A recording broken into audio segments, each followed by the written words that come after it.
स्वच्छता उसको ज्ञान। साथियों, अगर हम ये कहें कि सफाई करना सिर्फ सरकार की जिम्मेदारी है, तो ये बिल्कुल वैसा ही है जैसे कोई कहे मेरे घर की सफाई तो पड़ोसी करे। क्या ये उचित है? बिल्कुल नहीं। सरकार नियम बना सकती है, कूड़ेदान लगवा सकती है, स्वच्छ भारत अभियान जैसे कार्यक्रम चला सकती है, लेकिन अगर नागरिक ही सड़क पर कचरा फेंकें, नदियों में गंदगी डालें, दीवारों पर थूकें, तो कोई भी सरकार देश को स्वच्छ नहीं बना सकती।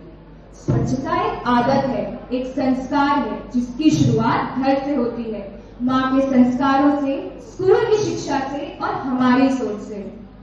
हमें ये समझना होगा कि देश हमारा है, न सिर्फ झाड़ू लगाने का नाम नहीं, बल्कि यह हमारे विचारों, कर्मों और चरित्र की स्वच्छता का प्रतीक है।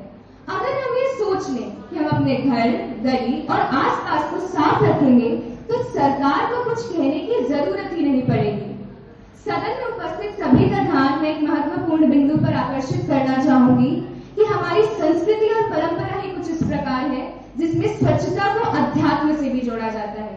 कहा जाता है कि जहाँ स्वच्छता नहीं होती वहाँ लक्ष्मी भी नहीं आती, अर्थात व्यक्ति श्रीविहीन हो जाता है। फिर उसके मन में कुछ इस प्रकार के भाव आने लगते हैं कि मेरी ही किस्मत फूटी है, लक्ष्मी मुझसे क्यों रूठी है। फेंकते हैं निर्मल नदियों में घर की मूर्तियां जो टूटी है।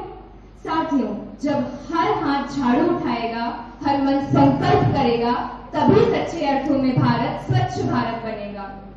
मैं ये पूरे विश्वास के साथ कहना चाहती हूँ कि स्वच्छता का उत्तरदायित्व केवल सरकार का नहीं, बल्कि पूरे समाज का और हर एक नागरिक का है।